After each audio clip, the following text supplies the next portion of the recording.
கர்த்தர் அதிசயங்களை செய்கிறார் ஊழியங்கள் வழங்கும் தேவ ஆலோசனை. அப்போஸ்தலர் 2வது அதிகாரம் 4வது வசனம். அவர்கள் எல்லாரும் பரிசுத்த ஆவியினால் நிரப்பப்பட்டு ஆவியானவர் தங்களுக்கு தந்தருளின வரத்தின்படியே வெவ்வேறு பாஷைகளில் பேசத் தொடங்கினார்கள். பரிசுத்த ஆவியானவர் நமக்குள்ளே வரும் பொழுது, அபிஷேகம் நமக்குள்ளே வரும்போது வரம் கொடுக்கப்படுகிறது. 1 கொரிந்தியர் 12வது அதிகாரத்திலே 1வது வசனத்தை வாசிக்கும்போது, அன்றியும் சகோதரரே, ஆவிக்குரிய வரங்களை குறித்து நீங்கள் அறியாதிருக்க எனக்கு மனதில்லை. பவுல் சொல்றாரு, ஆவிக்குரிய வரங்களை குறித்து நீங்கள் அறிய வேண்டும். எனக்கு மனம் இல்லாமல் இல்லை, நீங்கள் அறியணுங்கிற நான் விரும்புகிறேன்னு சொல்கிறாரு. சபை ஆவிக்குரிய வரங்களை குறித்த அறிவுள்ளதாக இருக்கணும். வரம் அவசியம், வரம் அவசியம். வரம், அந்த வரத்தை குறித்து இன்னும் அந்த வசனத்தில் விளக்குகிறார். அதே அதிகாரத்திலே 4வது வசனத்தில் நான் 12 வரையில் வாசிக்கிறேன், கவனமாய் கேளுங்கள், பார்த்து ஜெபிக்க போகிறோம். வரங்களில் வித்தியாசங்கள் உண்டு, ஆவியானவர் ஒருவரே. ஊழியங்களிலும் வித்தியாசங்கள் உண்டு, கர்த்தர். பார்த்தீங்களா, வரத்திலும் நிறைய வரம் உண்டு. ஊழியமும் எல்லா ஊழியமும் ஒன்று மாதிரி கிடையாது. ஊழியத்திலும் வித்தியாசம், ஆனால் ஆண்டவர் ஒருவர் தான். கர்த்தர் ஒருவர் தான். வித்தியாசமான ஊழியங்களை கொடுப்பார். எல்லா ஊழியமும் ஒரே ஊழியம் மாதிரி கிடையாது. ஆண்டோடைய வசனத்தை உட்பட்டு தான் இருக்கோம். நான் உங்களுக்கு சொல்லியிருக்கேன், எந்த ஜனத்துக்கு, எந்த கோத்திரத்துக்கு, எந்த மக்களுக்கு விடுதலைக்கு எப்படி எந்த மக்களுக்கு போதிக்கணும், அந்த ஏற்றபடி ஊழியத்தை கொடுப்பார். நம்ம ஊழியம் கட்டுப்பட்டிருக்கிற மக்களுக்கு விடுதலை, சாபத்தில் இருக்கிற மக்களுக்கு விடுதலை,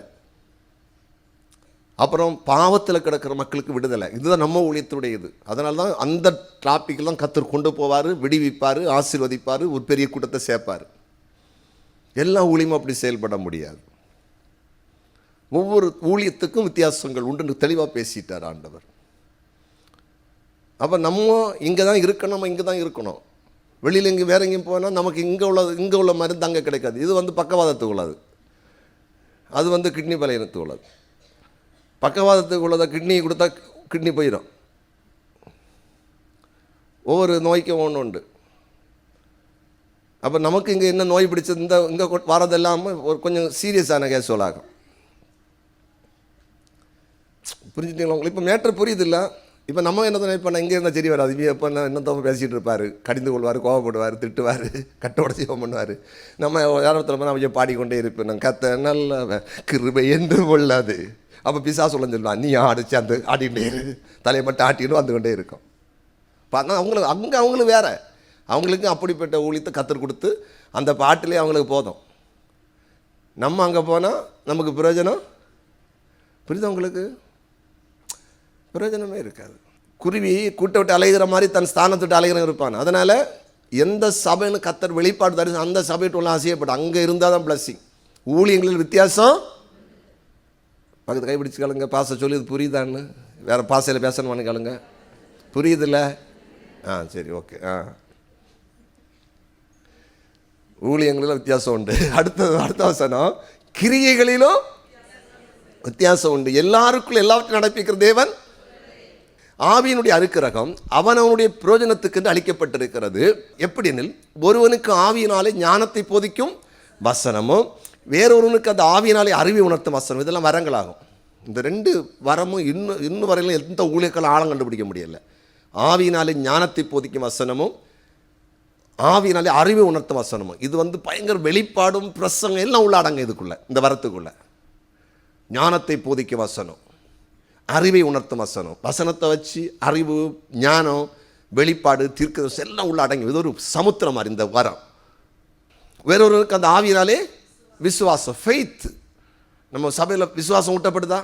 எல்லா ஆண்டவர் பார்த்துக்கொள்வார். இயேசுவை மட்டும் நம்புங்க. இந்த சர்ச்சில் எங்களுக்கு ஆண்டவர் மேலே விசுவாசம் வந்துன்னு சொல்லுவாங்க, கை வைத்துங்க. பார்த்தீங்க, விசுவாசம், அது ஆவியானவர் அந்த ஃபெய்த்தை கொடுக்கறது. ஆண்டவர் இயேசு தான் ஆண்டவர், எல்லாம் செய்வார். அது ஒரு வரம். ஆவினாலே விசுவாசமும், வேறொனுக்கு அந்த ஆவினாலே குணமாக்கும் வரங்களும், அப்புறமா வேறொனுக்கு அற்புதங்களை செய்யும் சக்தி. அதுதான் ஸ்பாட்டில் நடப்பாங்க, அற்புதங்கள் நடக்கும். என்ன நம்ம டக்கு நம்ம ஜெபம் பண்ணி விடுவோம், கை கால் சுகம் இருக்கும், வேலை கிடைக்கும், அற்புதம் நடக்கும், கட்டு உடையும், பிரிஞ்ச குடும்பம் சேரும், டைவர்ஸ் கேஸ் முடியும், வழக்கு சாதகம் ஆயிரும். அடுத்தது பாருங்க, வேறொருவனுக்கு இதுதான் தீர்க்க தரிசனம், தீர்க்கமான தரிசனம், நடக்க போகிற காரியங்களை வெளிப்படுத்துறது. தீர்க்கமாய் பேசும். இந்த காரியம் இந்த குடும்பத்தில் இருக்குது, இது நடக்க போகுது, இது இந்த ஆவி வரம் தான் அங்கே செயல்படுறது. அப்புறம் அடுத்தது பாருங்க, ஆவிகளை, அதான் அப்பப்பா சொல்லியது சூசு ஆவிகளை பற்றியெல்லாம். ஆவிகளை எல்லா ஆவியும் நம்பப்படாது, அது தேவனால் உண்டாயிருக்கிற ஆவியான ஆவிகளை பகுத்தறிகிற வரம். எங்கும் போயிடப்படாது, அற்புதம் நடக்குது. இது தேவனால் உண்டான ஆவியா, பரிசுத்த ஆவியானவர் தானா, அங்கே வசனம் இருக்குதா, வார்த்தை இருக்குதா, கனி இருக்குதா, ரட்சிப்பு உண்டாகுதா, ஜனங்களுக்குள்ள விடுதலை உண்டாகுதா, வசனத்தின்படி சில காரியங்கள் நடக்குதா, ஆவிகளை பகுத்தறியுது. அப்புறம் பற்பல பாசை, அதான் நம்ம பல பாசைகளை பேசுகிறோம், அது ஒரு வரம் தான். அப்புறம் வேறொருக்கு வியாக்கியானம் பண்ணலன்னு சொன்னால், இப்போ நம்ம அந்நிய பாஷை பேசுகிறோம்ல, ரீபா தூராஷ், இந்த அந்நிய பாஷையை டிரான்ஸ்லேஷன் பண்ணுவாங்க, அதுவும் வியாக்கியானம் பண்ண வரோம், அதுவும் உண்டு. கேட்டால் தருவார், வியாக்கியானம் பண்ண, நம்ம பேசுகிறதுக்கு அர்த்தத்தை சொல்லுவாங்க, அதான் வியாக்கியானம் பண்ணுற வரம். இதெல்லாம் ஆவியானவர்களாக கொடுக்கப்படுது. பரிசுத்த ஆவி இல்லாமல் இந்த வரம் இல்லை. இந்த வரங்களை சபைக்குள்ளே வந்துன்னா அந்த சபை பரிபூர்ணம் அடையும். அதுக்கு பாருங்கள், இன்னொரு விளக்கம் சொல்கிறேன் பாருங்கள், டைம் ஆயிடுச்சு, விளக்கம் சொல்கிறேன். இவைகளையெல்லாம் அந்த ஒரே ஆவியானவர் நடப்பித்து தமது சித்தத்தின்படி அவனுக்கு பகிர்ந்து சபையில் ஷேர் பண்ணி கொடுப்பார். சக்க மங்க வெட்டி குடிக்க மாதிரி சபையை வளர்த்து செப்பரேட் ஆகக்கூடாது.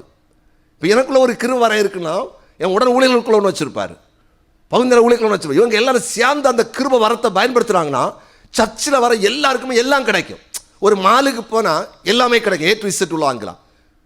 ஒரு பெரிய ஹோட்டல், 5 ஸ்டார் ஹோட்டலுக்கு போனால் நம்ம என்ன சாப்பாடு விரும்பினாலும் ஆர்டர் பண்ணி வந்துடும், ஒரு 1 hour வெயிட் பண்ணணும், அவ்வளோதான். அதே போல தான் எல்லாமே உள்ள அடங்குது. ஒரு சபைங்கும் போது எல்லாம் அடங்கும் உள்ள. இதுதான் சில பாருங்கள், அதுக்கு அடுத்த வசனத்தை சொல்கிறேன் பாருங்கள். எப்படி எனில் சரீரம் ஒன்று, அதற்கு அவயங்கள் அநேகம், ஒரே சரீரத்தின் அவயங்கள் எல்லாம் அநேகமாக இருந்தும் சரீரம் ஒன்றாகவே இருக்கிறது. அந்த பிரகாரமாக கிறிஸ்துவ இருக்கிறார். சரீரம் ஒன்று, அவயங்கள், உறுப்புகள், கண்ணு, மூக்கு, வாய். கேன்ராஜனுக்கு சபையை கொடுத்தாலும் எனக்கு ஒரு கிருபை இருக்கலாம், அது நடத்தி கொண்டு போகிறது. ஆனால் எல்லாம் இணையும் போது, எல்லாம் ஒரு மனமாக நிற்கும் போது, ஒரு கூட்டம் நிற்கும் போது, ஜெபிக்கிறதுக்கு, கொடுக்கிறதுக்கு, உழைப்பதற்கு, கட்டை உடைக்கிறதுக்கு, தனி மக்களை கவுன்சிலிங் பண்ணுறதுக்கு, அந்த விஷனுக்குள்ளே வந்துட்டாங்கன்னா இந்த சர்ச் இன்னும் எத்தனை மடங்கு மேலே போயிடும் வேகமாக. ஏன்னா எந்த நிலையில் மக்கள் வந்தாலும் அவங்களுக்கு ஹீலி நடக்கும், மிரக்கல் நடக்கும். அதுக்கு தான் நிற்க மாட்டாங்க. அப்படி இப்படி வாங்கும்போது கடைசியில் அவங்களும் வளர மாட்டாங்க, அதான் பிரச்சனை இருக்கும். அப்போ அதான் அது கடைசி 12ஆம் வசனத்தில் எப்படின்னு சரீரம் ஒன்று, அதற்கு அவயங்கள் அநேகம், ஒரே சரீரத்து அவயங்கள் எல்லாம் அநேகமாக இருந்தோம் சரீரம். இதை புரியணும். இந்த தன்மை இருந்துதான் எல்லாருக்கும் வரம் தருவார். நாங்கள் எங்கள் சபையில் இணைஞ்சு நின்று செய்வோம், நாங்கள் செய்வோம். பாஸ்டர் வந்து பிரசங்கம் பண்ணால் போதும், ஞாயிற்றுக்கிழமை ஒரு திருவிழா எல்லாம் சேர்ந்து வசனத்தை கேட்டுட்டு போவோம். மீதி என்ன உண்டு நாங்கள் பார்த்துக்கணும். தூக்கணுமா, பிறக்கணுமா, கட்டை உடைச்சணுமா, கவுன்சிலிங் பண்ணணுமா, பிரிஞ்ச குடும்பத்தை இணைக்கணுமா, பிசாசை துரத்தணுமா, எல்லாம் நாங்கள் பார்த்துக்கணும். இந்த மாதிரி வந்தால் ஒரே சரீரம் எல்லா அவையும் சேர்ந்தாச்சு. அதுக்கு தான் வரேன். அந்த அப்படி எத்தனை ஒரு வர வேணும் இல்லை, நாங்கள் தனியாக போகலான்னு இருக்கேன், தனி குடித்தனம், எனக்கு மாமியார் இருக்கலாம் பிடிக்காது, என்னைக்கு சாவணும் ஜோம் பண்ணிட்டு இருக்கேன். கெட்டுனேன், கல்யாணம் பண்ண அன்னையே கேட்டேன், தனி வீடு தானான்னு கேட்டேன். மாமியார் முதலே கேட்டாங்க, பிள்ளா எனக்கு மவுளுக்கு கூட்டு குடும்பம் பிடிச்சாது, தனி வீடு தானா.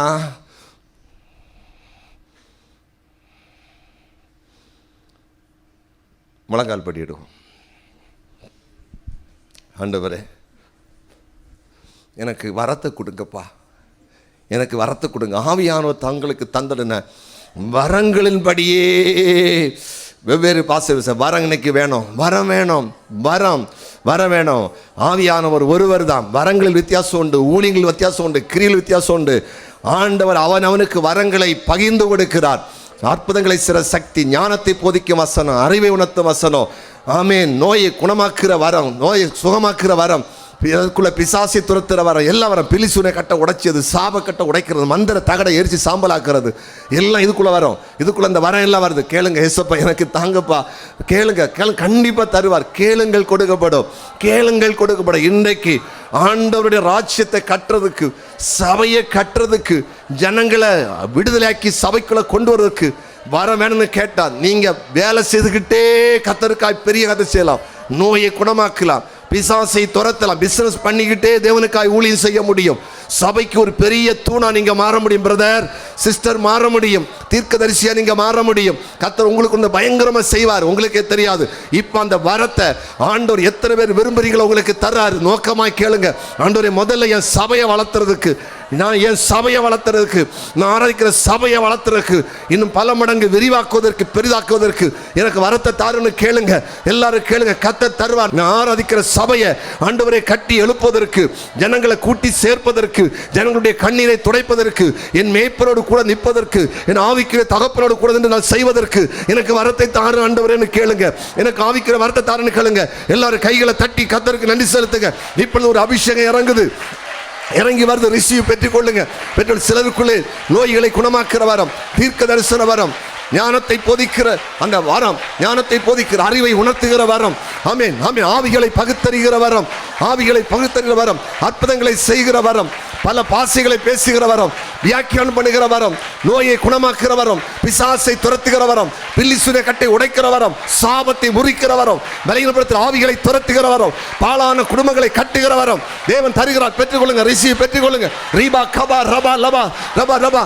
திருச்சபையின் பல மடங்கு வளர, எந்த மக்கள் எப்படிப்பட்ட சூழல் இருந்தாலும் அவளை விடுதலை ஆக்குவதற்கு, ஆசீர்வாதமாக நடத்துவதற்கு, அவருடைய கண்ணீரை துடைப்பதற்கு, ஆமென் ஆமென் ஆமென், பெற்றுக்கொள்ளுங்க பெற்றுக்கொள்ளுங்க பெற்றுக்கொள்ளுங்க. ரீகா தூரா பா ராபா ரீபால துரபா கபா ரிபா தூரா சப்த லிபா கபா ரபா. இப்பொழுது ஆவியானவர் தருகிறார் வரங்கள், வரங்கள் வருகிறது இயேசுவின் நாமத்தினாலே. தேவன் உங்களை எதிர்பார்க்கிறார். எதிர்பார்க்க பிள்ளைகளுக்குள்ள வரத்தை வச்சு இந்த தேசத்தில் எழுப்புதலை கொண்டு வரணுமே, தேசத்தில் எழுப்புதலை கொண்டு வரணுமே, ஜனங்களை விடுதலை ஆக்கணுமே, நான் தெய்வம் என்பதை நிரூபிக்கணுமே அப்படின்னு கர்த்தர் எதிர்பார்த்து இருக்கிறார். நம்மளா நம்புறாரு, உங்களை என்னை நம்புறாரு, சபையை நம்புறாரு, ஆண்டவர்ட்ட நம்மை நம்புறாரு. என் பிள்ளைங்க வரத்தை பெற்று பெரிய காரியத்தை செய்வாங்கன்னு. ஆமென் ஆமென். அந்த நம்பிக்கையுரிய பாத்திரமாய் ஒப்பு கொடுப்போம், ஒப்பு கொடுப்போம், ஒப்பு கொடுப்போம். ஆண்டவருடைய வரம் இப்போது இறங்கி வருகிறது. இயேசப்பா அவருக்குள்ள இந்த வரம் நமக்குள்ள இப்ப இறங்கி வருகிறது இயேசுவின் நாமத்தில். ஹல்லேலூயா. நன்றி அப்பா, இயேசுவின் நாமத்தில் பிதாவே. ஆமென் ஆமென்.